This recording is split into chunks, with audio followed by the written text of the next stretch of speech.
So as an introduction to complex numbers, I thought we'd just start by having a look at a quadratic equation similar to those that you will have looked at in C1. And what you might want to do is just pause the video at this point and see what you make of solving that equation by whatever method you want to choose. Now if you've had a go at that, hopefully you spotted it doesn't factorise, and so you might have started doing the quadratic formula.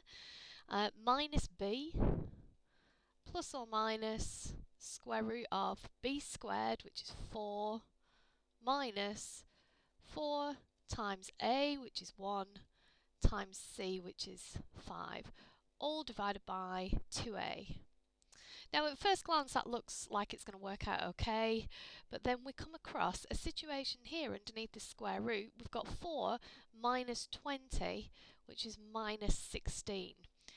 Now usually up to this point we've said that you can't take the square root of a negative number, but in fact it's looking at quantities like this, the root of minus 16, and expressing it in terms of the square root of minus 1, which is what complex numbers is all about.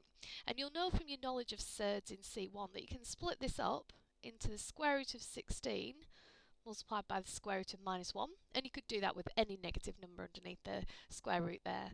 Square root of 16 is 4, and then this quantity, the square root of minus 1, mathematicians give that a special letter. When I was at college it was J, but nowadays we use the letter I, so either I or J. So this square root of minus 1 can be written as I.